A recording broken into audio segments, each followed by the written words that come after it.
Good morning dear friends, જય સ્વામિનારાયણ. વિદ્યાર્થી મિત્રો, આપણે ગત લેક્ચર નંબર 4માં પાઠ્યપુસ્તકના 6.2.1 નંબરના મુદ્દામાં કાર્ય વિશે થોડો ગહન અભ્યાસ કર્યો. બરાબર, કાર્ય જે ઉષ્માગતિશાસ્ત્રના પ્રથમ નિયમ સાથે સંકળાયેલું પદ કે જે ડેલ્ટા યુ બરાબર ક્યુ પ્લસ ડબલ્યુ એનું ગાણિતિક નિરૂપણ સમજ્યા મિત્રો. આજે એનો ફરીથી ઉપયોગ કરીશું. તો ડેલ્ટા યુ બરાબર ક્યુ પ્લસ ડબલ્યુ કાર્ય અને આ ઉષ્માગતિશાસ્ત્રનો કાર્ય સાથેનો જે પ્રથમ નિયમ એટલે કે ઉષ્માગતિશાસ્ત્રના પ્રથમ નિયમનો કાર્ય સાથે સંબંધ સમજાવ્યો કે ભાઈ અચળ કદે થતી પ્રક્રિયાઓમાં પ્રણાલીએ મેળવેલી ઉષ્મા તેના આંતરિક ઉર્જાના ફેરફારના મૂલ્ય બરાબર હોય. હવે એવી રીતનું એક વિધાન એવું આવશે મિત્રો કે અચળ દબાણે થતી પ્રક્રિયાઓમાં પ્રણાલીએ શોષેલી ઉષ્માનું મૂલ્ય તેના એન્થાલ્પી ફેરફારના મૂલ્ય બરાબર હોય છે. તો સાબિત કરવું પડશે ને. અને એટલે જ મિત્રો એ સાબિત કરવા માટે આજના લેક્ચર નંબર 5માં આપણે એ જ આપણો કન્ટિન્યુ મુદ્દો કે જે 6.2.2 નંબરના મુદ્દામાં પાઠ્યપુસ્તકમાં પ્રકાશિત કરેલો છે. એના માટે આપણે એક નવો શબ્દનો અભ્યાસ થશે. મિત્રો, આ શબ્દ એટલે માત્ર શબ્દ નથી, પરંતુ એક નવું અવસ્થા વિધેય છે. આને આપણે એક નવું અવસ્થા વિધેય કહીશું, એન્થાલ્પી. તો એન્થાલ્પી છે શું? ધોરણ 11માં આવેલા વિદ્યાર્થી મિત્રો, તમને આ એક નવો શબ્દ લાગશે. સ્વાભાવિક, જો કદાચ આપના ગુરુજનો પાસેથી ક્યારેક શબ્દ સાંભળ્યો હશે, ખાસ કરીને આવર્ત કોષ્ટકવાળા પ્રકરણમાં ધોરણ 10માં, તો બરાબર. અન્યથા તમે ધોરણ 11માં પ્રકરણ નંબર 3માં વિશેષ ઊંડાણવાળા અભ્યાસમાં આયનીકરણ એન્થાલ્પીનો શબ્દ ભણ્યા. બસ આ એ જ એન્થાલ્પી. પણ એન્થાલ્પી એટલે શું સાહેબ, એ તો સમજાવો. તો મિત્રો, ખરેખર આ જે શબ્દ છે ને એન્થાલ્પી, એ ગ્રીક ભાષામાંથી ઉતરી આવેલો એક શબ્દ એન્થાલ્પિયા, ENTHALPIEN, એન્થાલ્પિયન. એ એન્થાલ્પિયનનો અર્થ શું થાય? એન્થાલ્પિયનનો અર્થ થાય છે ગરમી. આનો એક અર્થ થાય છે ગરમી, અથવા તો ઉષ્મા સમાવિષ્ટ વસ્તુ. એ કન્ટેન્ટ છે, ઉષ્મા સમાવિષ્ટ કોઈ મેટર છે, એક વસ્તુ છે, ધારો કે જેને આપણે કન્ટેન્ટ કહીશું. તો એવા ગ્રીક ભાષાના શબ્દ, આ ખરેખર તો ગ્રીક ભાષામાંથી ઉતરી આવેલો શબ્દ છે. અને એટલે આ ગ્રીક ભાષાના શબ્દનો અર્થ મેં તમને જે સમજાવ્યો એ એન્થાલ્પી છે. બસ એટલે આટલું સમજી લેવાનું કે આને એન્થાલ્પી કહેવાય. મિત્રો, આનો ખરેખર જે અર્થ થાય છે ને, એન્થાલ્પી શું છે, તો એ એન્થાલ્પીને આપણે રાસાયણિક રીતે તેનું ભૌતિક સ્વરૂપ ઉપરાંત તેનું ગાણિતિક રીતે અને તેના ગાણિતિક સ્વરૂપના કારણે તે ઉષ્માગતિશાસ્ત્રના પ્રથમ નિયમ સાથે કેવી રીતે સંકળાય છે એનો અભ્યાસ કરવો પડે. તો એક વિધાન ખાસ છે, તમને અત્યારે જણાવી દઉં, કારણ કે આપણા અભ્યાસમાં એન્થાલ્પીના અને એન્થાલ્પીના ફેરફારોનો પણ અભ્યાસ આવશે 6.5 નંબરના મુદ્દામાં. એટલે આજના લેક્ચરમાં આપણે એન્થાલ્પીનો અભ્યાસ કરીશું, થોડો ગહન અભ્યાસ કરીશું. તો સૌથી પહેલા તો એન્થાલ્પી એ ગ્રીક શબ્દ એન્થાલ્પિયન પરથી ઉતરી આવેલો છે, જેનો અર્થ થાય છે ગરમી અથવા તો ઉષ્મા સમાવિષ્ટ વસ્તુ. અને એવા એન્થાલ્પી માટે કહી શકાય કે તેનું નિરપેક્ષ મૂલ્ય માપી શકાતું નથી. હવે તમને થશે કે હા સાહેબ, આ વાત તમે પહેલા બીજા લેક્ચરમાં કીધી હતી કે નિરપેક્ષ મૂલ્ય માપી શકાતું નથી. તો શું માપી શકાય? તેનો ફેરફાર માપી શકાય છે. તેમનો ફેરફાર માપી શકાય. ધેટ મીન્સ આ એન્થાલ્પી જે ગ્રીક ભાષામાંથી ઉતરી આવેલો છે અને તેનું નિરપેક્ષ મૂલ્ય માપી શકાતું નથી, એમનો ફેરફાર માપી શકાય. તો એ ફેરફારને દર્શાવવા માટે તેમનો સાંકેતિક તો કંઈક ચિહ્ન હશે ને. એટલે મિત્રો, આનો સાંકેતિક જે અત્યારે જે ચિહ્ન છે એ ચિહ્નને આપણે આ રીતે કહીશું, તેને H કહેવામાં આવે છે મિત્રો, H, એન્થાલ્પી H. અને એ એન્થાલ્પીનું નિરપેક્ષ મૂલ્ય માપી શકાતું નથી, તો તેમનો ફેરફાર માપી શકાય, જે ડેલ્ટા H તરીકે દર્શાવાય છે. એટલે ડેલ્ટા H માપી શકાય છે. પણ કઈ રીતે માપી શકાય? આનો ઉલ્લેખ ક્યાં કરવો? આ ડેલ્ટા એચ આવ્યું કેવી રીતે? Just example for U2 minus U1 એટલે યુનિવર્સલ એનર્જી માટે શું કીધું આપણે કે એ યુનિવર્સલ એનર્જી એટલે કે જે આંતરિક ઉર્જાનો ફેરફાર માપી શકાય છે ડેલ્ટા યુ. એક્ઝેક્ટલી એ રીતે આ પણ હોય, પણ આપણે એને સાબિત કરવું પડશે. તો મિત્રો આજના લેક્ચરમાં શરૂઆત કરી છે એન્થાલ્પી શું છે, ગ્રીક ભાષાના શબ્દ પરથી ઉતરી આવ્યો એન્થાલ્પી પરથી. એનો સંકેત છે H, જેનું નિરપેક્ષ મૂલ્ય માપી શકાતું નથી, તેમના ફેરફાર માપી શકાય. અને એટલા જ માટે મિત્રો એન્થાલ્પીના ફેરફારના એટલા બધા પ્રકારો છે અહીંયા કે એ પ્રકારો આપણે 6.5 નંબરના મુદ્દામાં ભણવાના છે. 1 2 3 4 5 6 7 8 આ બધા પ્રકારો ભણવાના છે. એ આપણે આજના લેક્ચરના અંતે થોડીક વિશેષ છણાવટ કરી દઈશું અને પછી નેક્સ્ટ લેક્ચરમાં તેનો અભ્યાસ રાખીશું. પણ આજે એન્થાલ્પી અને આપણા ઉષ્માગતિશાસ્ત્રના પ્રથમ નિયમ સાથે તેને કઈ રીતે સાંકળવામાં આવે છે. Now let's get started to this topic for further study. એટલે આવા એક નવા અવસ્થા વિધેયની જ્યારે આપણા ઉષ્માગતિશાસ્ત્રમાં જરૂરિયાત ઊભી થઈ છે ત્યારે ઉષ્માગતિશાસ્ત્રના પ્રથમ નિયમમાં, ચલો પ્રથમ નિયમનું ઉષ્માગતિશાસ્ત્રના પ્રથમ નિયમમાં શું લઈએ છીએ આપણે મિત્રો?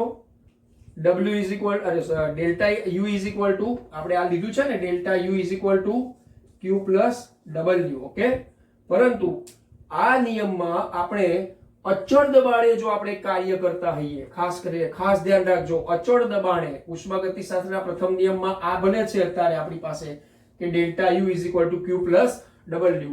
પરંતુ આ નિયમ અત્યારે આપણા માટે જે પણ કહીએ તે સમગ્ર ઉષ્માગતિશાસ્ત્રમાં આંતરિક ઉર્જાનો ફેરફાર તેની પ્રણાલીએ મેળવેલી ગુમાવેલી ઉષ્મા અથવા તો પ્રણાલી પર કે પ્રણાલી દ્વારા થયેલા કાર્ય માટે હોય. અહીંયા માત્ર અત્યારે પ્રણાલી પર સંકોચનના કાર્ય માટે બતાવ્યું છે, પણ જો આ જ બાબત પ્રણાલી દ્વારા કાર્ય થયું હોય તો તમને થશે સાહેબ કઈ રીતે? હવે આપણે અહીંયા વાત કરીએ છીએ કે એન્થાલ્પી બાબતની જો આપણે વાત કરતા હોઈએ તો એક પરિસ્થિતિ આપી છે કે અચળ દબાણે પ્રણાલી દ્વારા જો ઉષ્મા શોષાયેલી હોય, ઉષ્મા શોષાયેલી હોય, દબાણ કેવું છે તેનું? અચળ. ઉષ્મા કેવી છે? પ્રણાલી દ્વારા શોષાયેલી છે. કોણે મુક્ત કરી છે? ધેટ મીન્સ પર્યાવરણમાંથી. આનો મતલબ એ થયો કે પ્રણાલી દ્વારા છે તો આનું કાર્ય પણ પ્રણાલી દ્વારા હોવું જોઈએ. So now here is this is the type of this is equal to, હવે અહીંયા આપણે લખીએ અને અલગ, તો એનો મતલબ એવો થાય કે delta U is equal two અચળ દબાણે એ જે ઉષ્મા મેળવાય છે ધેટ મીન્સ કે here is this is QP લખી શકાય ને, અચળ દબાણે છે. એન્ડ ધેર ઇઝ ધ પ્રણાલી દ્વારા માટે W કાર્ય માટે આપણે શું લઈ લઈશું? અહીંયા પ્રણાલી દ્વારા શોષાયેલી ઉષ્મા છે, પાછું દબાણ કેવું છે? અચળ. તો અચળ દબાણે જ્યારે થયું હોય કાર્ય તો અચળ દબાણે થયેલું કાર્ય કયું હશે? તો કે delta V, but this is the P. આનો મતલબ જે W આપણે લખીએ છીએ અહીંયા એ W ની કિંમત જ સીધી મૂકી દઈએ એટલે W થી પછી પાછું આપણે સાદું રૂપ આપવું ના પડે, માટે આપણે P ડેલ્ટા V લઈ શકાય. So at that clear dear friends? આ તમારા મગજમાં માનસ પટ પર અત્યારે ક્લિયર થઈ ગયું. એટલે હવે આ સમજાવટને અહીંથી આપણે જગ્યા રોકીની રીતે દૂર કરીએ છીએ. નાઉ નેક્સ્ટ પોઈન્ટ. હવે આ જે સૂત્ર સમીકરણ છે એ સૂત્ર સમીકરણ માટે આપણે જો એનો ફેરફાર લીધો છે ને તો P delta V, that means delta V એટલે શું છે? તો કે V2 માઇનસ V1 અથવા તો એમ પણ કહી શકાય VF માઇનસ VI. એટલે આ કોઈ પરિસ્થિતિ છે અંતિમ અને પ્રારંભિક. તો ચાલો આ પણ પરિસ્થિતિ હોવી જોઈએ. સો that's the U2 minus U1 is equal to QP minus P અચળ દબાણે અને ડેલ્ટા V માટે મૂકી દો તો આપણે V2 minus V1 આવું લેવું પડશે ને મિત્રો? બરાબર. હવે ચલો આ જે વસ્તુ લીધી છે આના માટે આપણે આને કેમ કે એન્થાલ્પી છે, અચળ દબાણે પ્રણાલી દ્વારા પ્રણાલી દ્વારા ઉષ્મા શોષાયેલી છે અને શોષાયેલી ઉષ્મા માટે જો આ વિધાન છે, આ સાંકેતિક નિરૂપણ છે ગાણિતિક, તો આનું સાદું રૂપ આપીશું, QP ને સૂત્રનો કરતા બનાવીશું. તો જસ્ટ એક્ઝામ્પલ હોય for here is this QP આને સૂત્રનો કરતા બનાવો છો મિત્રો. QP ઇઝ ઇક્વલ ટુ શું થશે? U2 આ U2 છે, આ માઇનસ પ્લસ, તો અહીંયા થશે U2 plus PV2. Okay, and now here is this is the one complete. So minus બીજા કૌંસમાં આવશે હવે U1 પ્લસ PV1.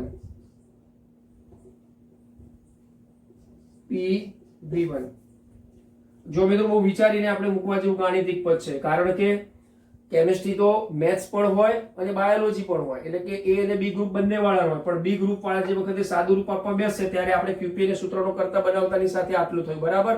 હવે આપણે એક કામ કરીએ, આ કેટલાકને આપણે પાછળ ઉપયોગમાં લેવા છે, એટલે આપણે આને એમ કહી દઈએ કે સમીકરણ નંબર આને 1 આપી દો. ચાલો, આને સમીકરણ નંબર 1 આપી દીધું. હવે જુઓ મિત્રો, આ સમીકરણ અત્યારે 1 છે, એનું રૂપ આપણે આવું મૂકી શકાય કે QP ઇઝ ઇક્વલ ટુ, સાંભળજો બરાબર, કેમ શા માટે મૂકીશું એ થોડુંક અહીંયા બાજુમાં આપણે થોડી ચર્ચા કરી લઈએ. ચાલો, હવે આ જે અવસ્થા વિધેય ખરું ને, આ અવસ્થા વિધેય એનો સંબંધ શું છે? તો એનો સંબંધ આવો કહી શકાય, એન્થાલ્પી પરથી ગરમ કરવું, અથવા તો જે આપણે ઉષ્મા સમાવિષ્ટ કોઈ વસ્તુ હોય તો એના માટે H is equal two U plus PV. આ જે અવસ્થા વિધેય આપણો એન્થાલ્પી H ખરો ને, એના માટે આવું સાબિત થયેલું છે કે ચલો આને આપણે સમીકરણ નંબર 2 કહીએ. ધ્યાન રાખજો મિત્રો, તમને એમ થશે કે સાહેબ આ કેવી રીતે આવ્યું? આ કોઈ સાબિત નથી કર્યું આપણે, પરંતુ આ એક એમનો આ અવસ્થા વિધેય માટેનો એક ગાણિતિક રીતે નિરૂપણ છે. શું કહી શકાય કે એન્થાલ્પી એ આંતરિક ઉર્જા અને દબાણ કદના કાર્ય, ધેટ મીન્સ કાર્ય ઉર્જાના સરવાળાનું મૂલ્ય છે. સમજો, એન્થાલ્પી એ આંતરિક ઉર્જા અને કાર્ય ઉર્જાનો સરવાળો છે. થઈ ગયું મિત્રો અહીંયા? હવે તમે જુઓ તો આનું નિરપેક્ષ મૂલ્ય ક્યારે માપી શકાય ખરું? જો આનું નિરપેક્ષ મૂલ્ય ના માપી શકાતું હોય તો તફાવત માપી શકાય, ડેલ્ટા માપી શકાતો હોય તો અહીંયા પણ ડેલ્ટા આવે કે U, અહીંયા ડેલ્ટા PV, તો આનો પણ તફાવત માપી શકાય. માટે આપણે પેલું હમણાં શરૂઆતના લેક્ચરમાં જ આપણે પ્રારંભિકતામાં જ કહી દીધું કે ભાઈ એન્થાલ્પી એ અવસ્થા વિધેય છે, તેનું નિરપેક્ષ મૂલ્ય માપી શકાતું નથી. સો નાઉ લેટ્સ જસ્ટ નેક્સ્ટ પોઈન્ટ. હવે આપણે આ જે સમીકરણ છે તો એ સમીકરણ અને એની પરથી હવે આપણે જે QP છે ને, તો આપણે એમ કહી શકીશું કે આ જે Q છે ને એ પથ પર આધારિત છે. કોઈ પણ પ્રક્રિયા થતી હોય તો પથ પર આધારિત છે. ચલો, હું તમને અહીંયા હાઇલાઇટ થાય એટલા માટે લખું છું કે અહીં આ જે Q છે એ પથ પર આધારિત વિધેય કહેવાય. ઓકે, તો આનો મતલબ એ થયો કે સાહેબ H શું છે? તો ચાલો હવે આપણે એ પણ લખીએ. અહીં H એ અવસ્થા વિધેય કહી શકાય. સાહેબ Q જે છે ઉષ્મા, એ તો પથ પર આધારિત વિધેય છે. ઓકે, ચાલો, પણ આ H એ અવસ્થા વિધેય કેવી રીતે? એ તો મેં તમને કીધું છે કે અહીંયા આંતરિક ઉર્જા અને કાર્ય ઉર્જાનો સમન્વય કરીને કુલ ઉર્જા છે, અને જ્યારે આની પણ કોઈ ઉર્જા જો આપણે ફેરફાર માપી શકતા હોઈએ તો આનો ફેરફાર માપી શકીએ છીએ. તે અવસ્થા પર આધારિત છે. પણ કેમ અવસ્થા પર આધારિત છે એની ખરેખર એકદમ ગાણિતિક અને ટૂંકી સમજ જોઈતી હોય તો આનો મતલબ એ થયો કે આનો સીધો જ અસર કોની પર થાય છે? કદ ઉપરાંત દબાણ ઉપરાંત આ, એટલે કે તે U એ P અને V સાથે સંલગ્નિત છે, એટલે કે તેની સાથે સંકળાયેલા છે. આની સાથે સંકળાયેલા છે. આ H જે છે ને એ U, P અને V સાથે સંકળાયેલું છે, માટે તે અવસ્થા વિધેય છે. બોલો, આટલે સુધી ક્લિયર થઈ ગયું? હવે આપણા બોર્ડની જગ્યા ઓછી પડે છે એવું લાગે છે, પણ અહીંયા જેમ Q એ પથ પર આધારિત વિધેય છે તો અહીંયા H એ અવસ્થા વિધેય છે. તેથી હવે આપણે એમ લખી શકાય કે સાહેબ ડેલ્ટા H જે છે, ડેલ્ટા H એ શું? તો ડેલ્ટા H એ પથથી સ્વતંત્ર અને QP પણ પથથી સ્વતંત્ર થશે.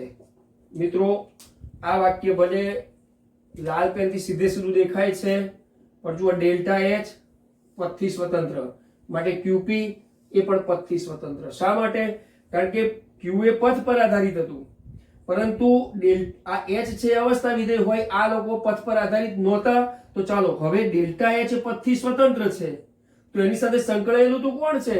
તો જુઓ u સાથે. તો u સાથે સંકળાયેલું કોણ છે? તો કે qp. તો આનો મતલબ શું થયો? કે બંને પથથી સ્વતંત્ર છે. એટલે કે જે પ્રક્રિયા પથ છે સ્વતંત્ર છે, માત્ર અવસ્થા પર આધારિત છે. That means here is the initial and the final status. એટલે કે બંનેની પરિસ્થિતિ જે છે પ્રારંભિક અને અંતિમ અવસ્થા પર આધારિત છે, એટલે પથથી સ્વતંત્ર, આ પણ પથથી સ્વતંત્ર. મિત્રો આટલે સુધી જો સમજી ગયા હોય અને આનો સ્ક્રીનશોટ લેવો તો લઈ શકો. હવે આપણે થોડું ગાણિતિક સ્વરૂપ પર આગળ વધવું છે. ચાલો સ્ક્રીનશોટ લઈ લો.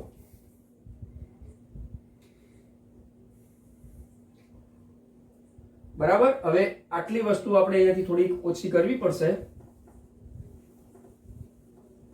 હવે જુઓ, આ બાબત રાખીએ છીએ અને સમીકરણ 1 અને 2 લખેલા છે ને એનો આપણે ઉપયોગ પણ કરવો છે.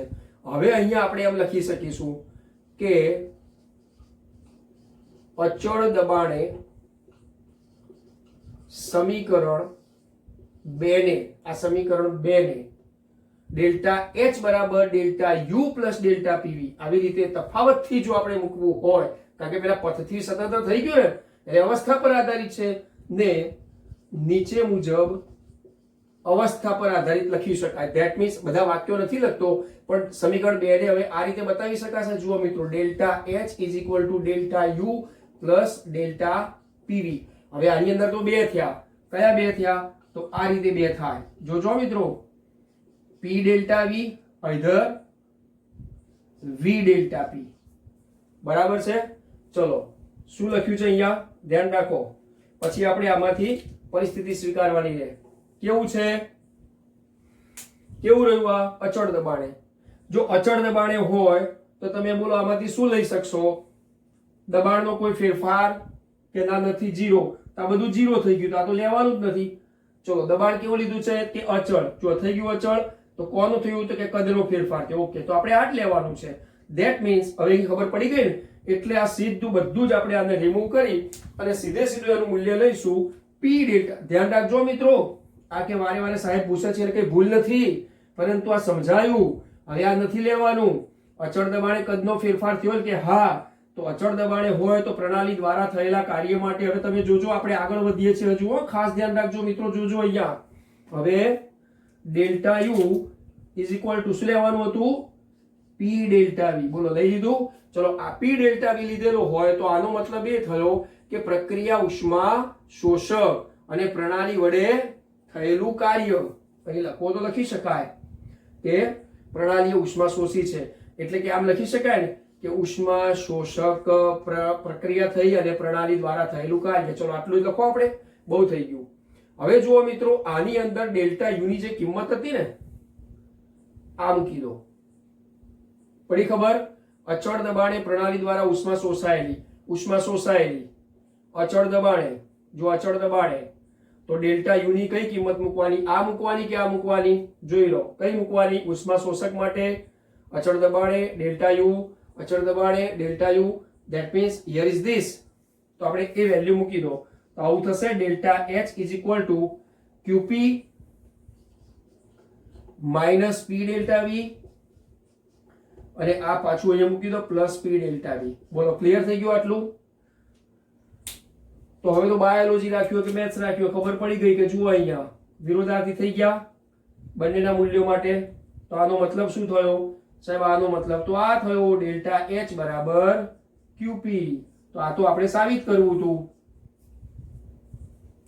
લેક્ચરની શરૂઆતમાં બોલ્યા દર વાક્ય, અચળ દબાણે પ્રણાલીએ મેળવેલી ઉષ્માનું મૂલ્ય તેના એન્થાલ્પી ફેરફારના મૂલ્ય બરાબર હોય છે. ક્લિયર થઈ ગયું ને? કેમ? કારણ કે જો અચળ દબાણે છે, એન્થાલ્પીનો ફેરફાર. અચ્છા, આપણે ગત લેક્ચરમાં લેક્ચર નંબર 4 માં શું અભ્યાસ કર્યો હતો મિત્રો? યાદ આવે છે? લેક્ચર નંબર 4 માં આપણે જે અભ્યાસ કર્યો તે કંઈક અભ્યાસ આવો હતો કે delta you is equal two qv. આનો મતલબ એ થયો કે અચળ કદે પ્રણાલીએ મેળવેલી ઉષ્મા આંતરિક ઉર્જાના ફેરફાર બરાબર અચળ દબાણે પ્રણાલીએ મેળવેલી ઉષ્મા એન્થાલ્પીના ફેરફારના બરાબરમાં છે. તો મિત્રો ઘન કે પ્રવાહી પદાર્થો માટે તો આ સાર્થક બની રહેશે, એટ ધ ક્લિયર? ફરી વાક્ય બોલું છું મિત્રો, ખાસ ધ્યાન રાખજો. ઘન કે પ્રવાહી પદાર્થો માટે જે હશે ને એના માટે તો આ સાર્થક બની રહેશે, પણ વાયુ અવસ્થાની પ્રણાલી હશે તો શું કરશો? તો છે ને આપણે લાસ્ટ લેક્ચરમાં ભણી ગયા હતા ને કે સાહેબ આદર્શ વાયુની પ્રણાલી હશે તો મુક્ત વિસ્તરણ, પ્રતિવર્તી અપ્રતિવર્તી બધું જ ભણ્યા છે. તો અહીંયા સીધું જ આદર્શ વાયુ સમીકરણ લઈ લો. તો મિત્રો જેમ ઉષ્માગતિશાસ્ત્રના પ્રથમ નિયમનું ગાણિતિક આ વિરોધાર્થી સ્વરૂપ જે હતું તેનો એન્થાલ્પી સાથે સંબંધ બાંધી શકતા હોઈએ. ફરી બોલું, ઉષ્માગતિશાસ્ત્રના પ્રથમ નિયમનું આવા પરિસ્થિતિ હેઠળ જો તેનું આ વિરોધાભાસી જો આપણે સ્વરૂપ લઈ શકતા હોઈએ અને તેનો એન્થાલ્પી સાથે સંબંધ બાંધી શકતા હોઈએ અને તેની પરથી ઉષ્માગતિશાસ્ત્રનો પ્રથમ નિયમ અને એન્થાલ્પી અને તેનો ફેરફારનો સંબંધ વ્યક્ત કરો તો આ વસ્તુ થયું. ક્લિયર ને? તો એન્થાલ્પી અને ઉષ્માગતિશાસ્ત્રનો પ્રથમ નિયમ થયો. ઉપરાંત એવું પણ વિધાનથી પૂછી શકાય 2 માર્કમાં લખવા માટે, 3 માર્કની થિયરી પણ બની શકે સાબિત કરવાની કે અચળ દબાણે પ્રણાલીએ મેળવેલી ઉષ્માનું મૂલ્ય તેના એન્થાલ્પી ફેરફારના મૂલ્ય બરાબર હોય છે. વિધાન સાબિત કરો. થઈને આ થિયરી આખી. પણ કદાચ તમને એનાથી ટ્વિસ્ટ કરીને પૂછ્યું કે વાયુ સ્વરૂપની પ્રણાલી માટે ઉષ્માગતિશાસ્ત્રના પ્રથમ નિયમ અને એન્થાલ્પીના ફેરફારનો સંબંધ તારવો. ખ્યાલ આવ્યો? તો આપણે આટલે સુધી જે પણ વાત કરી છે, આ જે પણ ઉપજાયેલું છે એનાથી થોડાક આગળ વધીશું. હવે તમારે ફરી પાછો આનો સ્ક્રીનશોટ લેવો હોય તો આટલેથી જે આપણે બદલાવ લાયા તે પણ એ પહેલા કાળી પેનથી થોડું હાઇલાઇટ કરી મારે લખવું પડશે કે અગાઉના બીજા નંબરના લેક્ચરમાં તો મેં તમને આ કીધું જ હતું કે ઉષ્માક્ષેપક અને ઉષ્મા શોષક માટે ડેલ્ટા એચ ના મૂલ્યો કેવા હોય. ખ્યાલ છે ને? ઉષ્માક્ષેપક ઉષ્મા મુક્ત કરે છે, ધેટ મીન્સ ડેલ્ટા એચ માટે ઋણ મૂલ્ય લઈ શકાય અને આના માટે ધન મૂલ્ય લઈ શકાય. આપણે ખબર છે ઉષ્મા માટે વાત કરી હતી, એ જ વસ્તુ અહીંયા એન્થાલ્પી માટે થઈ ગઈ. કારણ કે આપણે એ બીજા નંબરના જે લેક્ચરમાં વાત કરી તે ઉષ્મા માટે વાત કરી હતી અને અહીંયા એન્થાલ્પી માટે વાત કરીએ છીએ. એ જ ઉષ્મા કે જે ઉષ્માગતિશાસ્ત્રના પ્રથમ નિયમમાં જ્યારે અચળ દબાણે આ પ્રણાલીએ શોષાયેલી ઉષ્મા હશે તો એનો મતલબ એવો થયો કે QP અને આ જ QP એ ડેલ્ટા એચ થયો અને માટે એમ કહી શકાય કે ઉષ્માક્ષેપક પ્રક્રમોમાં ડેલ્ટા એચ માઇનસ અને ઉષ્મા શોષકમાં ડેલ્ટા એચ પ્લસ. ક્લિયર થઈ ગયું? સ્ક્રીનશોટ લઈ લો. તરત જ આપણે એક નાનકડી આની સાથે સંકળાયેલી થિયરીનો અભ્યાસ કરીશું.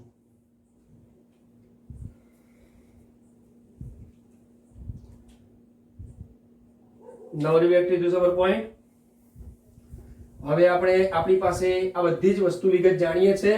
ઉષ્માગતિશાસ્ત્રનો પ્રથમ નિયમ પણ જાણી ગયેલા છે. ઉષ્માગતિશાસ્ત્રના પ્રથમ નિયમની સાથે સાથે હવે આપણે એન્થાલ્પી અને એન્થાલ્પીના ફેરફારની પણ મિત્રો વાત કરી છે. થઈ છે ને? તો સાહેબ હવે શું બાકી રહ્યું? ચાલો હવે આપણે વાયુ સ્વરૂપની પ્રણાલી. અત્યાર સુધી તો મેં શું કીધું કે ઘન કે પ્રવાહી માટે આ સાર્થક હોઈ શકે, પણ વાયુ સ્વરૂપની પ્રણાલી છે તો વાયુ સ્વરૂપ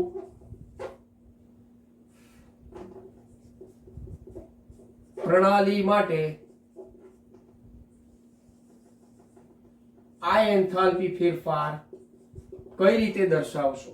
મિત્રો આ કોઈ બેંગોલી ભાષા નથી લખ્યો, ક્વેશ્ચન માર્ક કર્યો છે રીતે. વાયુ સ્વરૂપની પ્રણાલી માટે એન્થાલ્પી ફેરફાર, અથવા તો એમ પણ કહી શકાય કે આવી વાયુ સ્વરૂપની પ્રણાલી માટે ઉષ્માગતિશાસ્ત્રનો પ્રથમ નિયમ ઉગશા પ્રથમ નિયમ. વાયુ સ્વરૂપની પ્રણાલી માટે ઉષ્માગતિશાસ્ત્રના પ્રથમ નિયમનું એન્થાલ્પી સાથેનું સ્વરૂપ સમજાવો. ઓકે, ચાલો નાઉ સ્ટાર્ટેડ. સૌથી પહેલા તો વાયુ સ્વરૂપ છે તો વાયુ સ્વરૂપ માટે આપણે સમીકરણ કયું વાપરીશું મિત્રો? PV બરાબર nRT. ઓકે, ચાલો આ PV બરાબર nRT આપણે વાપરવું છે તો આનો મતલબ એ થયો કે n શું છે તો કે મોલ. તો હવે આપણે લખીએ n1 મોલ ધરાવતી પ્રણાલી નું કદ જો V1 હોય. ઓકે, n1 મોલ ધરાવતી પ્રણાલીનું કદ V1 છે, પણ આ કદમાં જ્યારે વિસ્તરણ થાય છે ધેટ મીન્સ કે વાયુનું પ્રણાલી એટલે કે વાયુ પ્રણાલી દ્વારા થયેલું કાર્ય that means here is this V2. તો તો કદમાં ફેરફાર થાય છે. n1 મોલ ધરાવતી પ્રણાલીનું કદ જો v1 હોય અને અંતિમ પરિસ્થિતિમાં તેનું કદ v2 થતું હોય તો આનો મતલબ એ થયો કે તેના મોલ પણ તે વખતે બદલાયા હશે અને એના મોલ n2 થયા હશે. આનો મતલબ એ થયો કે n2 મોલ વખતે v2 પરિસ્થિતિ ધ્યાનમાં આવશે. એટલે અહીંયા મોલ છે જ્યારે અહીંયા કદ છે, એટલે આ મોલ થઈ ગયા. બરાબર, ક્લિયર આટલી વસ્તુ? તો હવે આ સમજાયા પછી આટલી બધી જગ્યાનો બધો અહીંયા રોકાવટ કરે છે તો આપણે આને ટૂંકમાં બતાવી દઈશું. લંબાણપૂર્વકની સમજ એ ક્યારેક ટૂંકી ફોર્મ્યુલા બનતી હોય છે. n1 મોલ ધરાવતી પ્રણાલીનું કદ v1 છે જ્યારે n2 મોલ ધરાવતી પ્રણાલીનું કદ v2 છે. હવે આ જ પરિસ્થિતિમાં જ્યારે આપણે અચળ દબાણે કદનો ફેરફાર થતો હોય તો હવે અહીંયા લખીશું અચળ તાપમાને અને દબાણે. જો અચળ તાપમાને અને દબાણે, ધેટ મીન્સ સમદાબી કે સમતાપી આવું કહી શકીએ ને, કે જેમાં કોઈ ફેરફાર થતો નથી. તો એ વખતે આનું સ્વરૂપ કયું થાય? આ જે સ્વરૂપ છે PV બરાબર nRT નું કયું થાય? So now this the latest type of this P. હવે જુઓ n1 v1 n2 v2 છે તો P v1 is equal to n1 P v1 is equal to n1 RT. જુઓ અચળ તાપમાને થઈ ગયું T, ચલો અચળ દબાણે થઈ ગયું P. ફેરફાર શેનો થયો? n1 માંથી v1. જુઓ n1 માંથી v1 થઈ ગયું. બીજું શું થશે એ રીતે હવે સમજાવવાની જરૂર નથી. pv2 is equal to n2 RT. ચલો આ જે પદ થયા એને p ડેલ્ટા v પ્રમાણે મૂકી દો. શા માટે? તો અહીંયા p ડેલ્ટા v આપણને ખબર હતી ને કે અચળ દબાણે કદનો ફેરફાર છે. શેના માટે?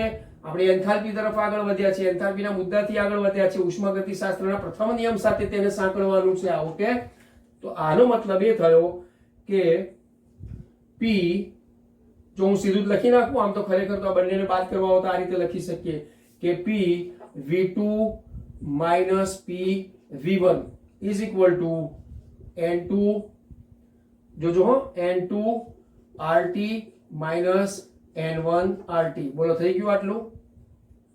ક્લિયર છે ને આટલું? તો આ ના બરાબરમાં શું થશે?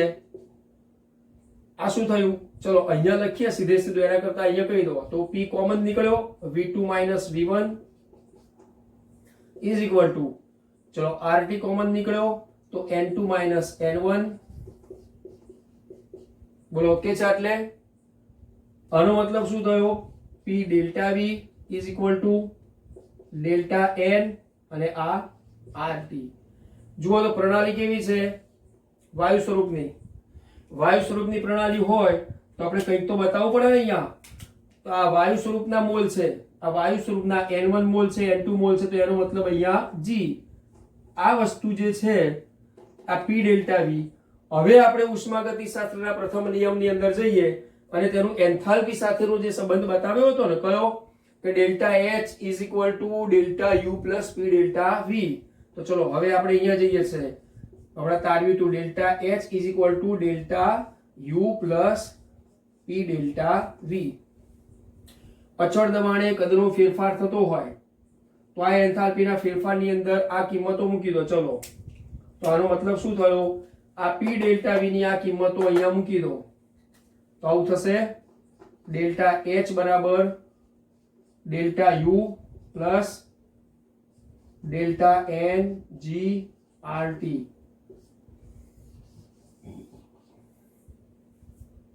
ઉષ્માગતિશાસ્ત્રના પ્રથમ નિયમનું વાયુ સ્વરૂપની પ્રણાલી માટે એન્થાલ્પી ફેરફાર સાથેનો સંબંધ થયો છે ને. હવે જો એ વખતે આંતરિક ઉર્જાનો ફેરફાર શોધવાનો હોય તો here is this delta H minus delta N G RT. Clear ને આટલું?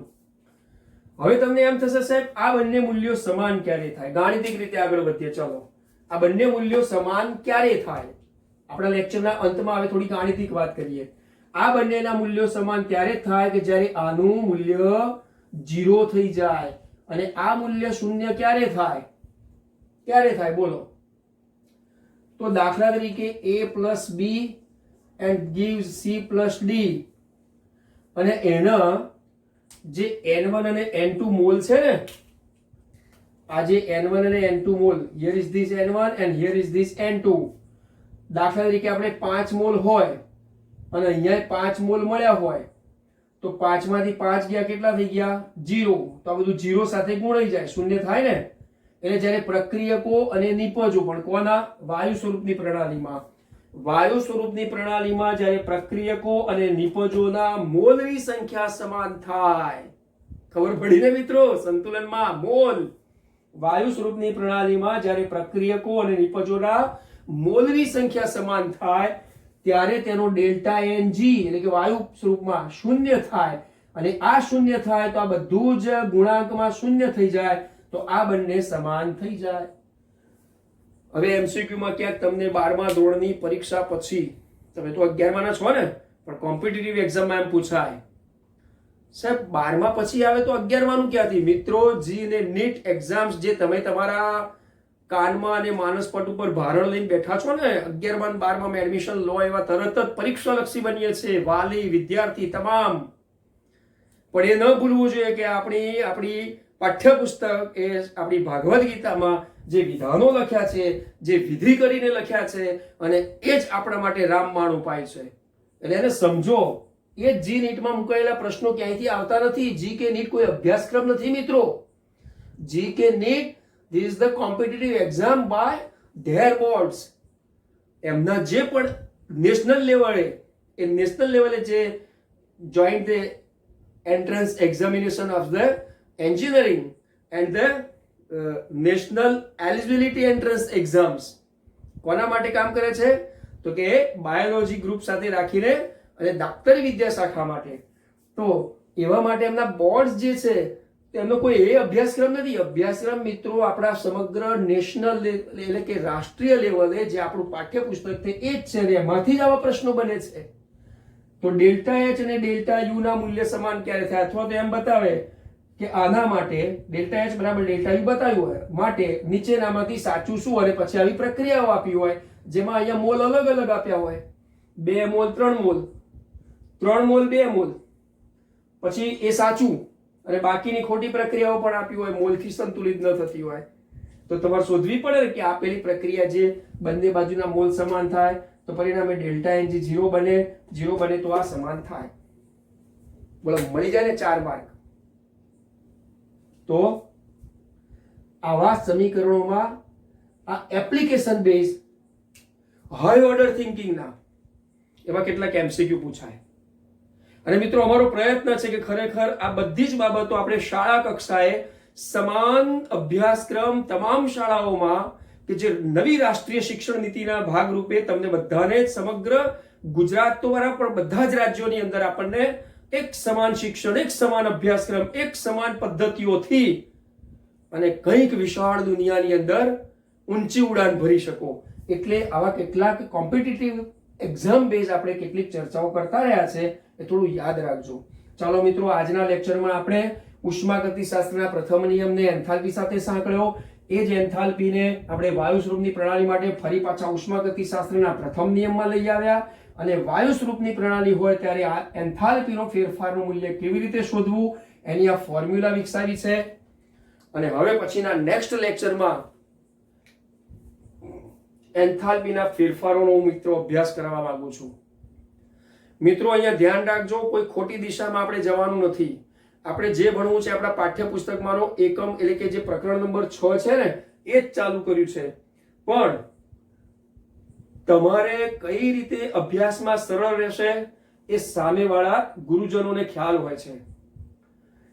રોગનું નિદાન થયું છે, પણ એ રોગના નિદાન માટે આ પેશન્ટ એટલે કે આ દર્દીને એની પ્રકૃતિ પ્રમાણે મારે એ જ દવા પણ કેટલા સમયે એનો કયો ડોઝ આપી શકાય અને કયા દિવસે મારે એનામાં ફેરફારો નોંધી શકાય એ એના ડાક્ટરને ખબર હોય છે. ધેટ મીન્સ મિત્રો, આપણા પાઠ્યપુસ્તકમાં ખરેખર 6.2 નંબરના મુદ્દા પછી 6.3 આવે, 6.4 આવે, અને પછી 6.5 નંબરનો મુદ્દો આવશે જે ઉષ્મા આપણે એન્થાલ્પીના ફેરફારો વિશેનો હશે, એમના પ્રકારો વિશેનો હશે. But dear friends, I hope કે આ એન્થાલ્પીના અભ્યાસ પછી હવે આની સાથે કોરિલેટેડ થવા માટે મિત્રો હું સીધો 6.5 નંબરનો મુદ્દો આપને પહેલા અભ્યાસ કરાવીશ. બરાબર? શું કે એન્થાલ્પીના પ્રકારો કેવા છે, એન્થાલ્પી ફેરફારના પ્રકારો કેવા છે, અને એના માટે એક નાનકડા મુદ્દાની જરૂર પડશે જે માત્રાત્મક અને વિશિષ્ટ ગુણધર્મો છે. પણ આ બધો અભ્યાસ નેક્સ્ટ લેક્ચરમાં. ત્યાં સુધી wish you all the best.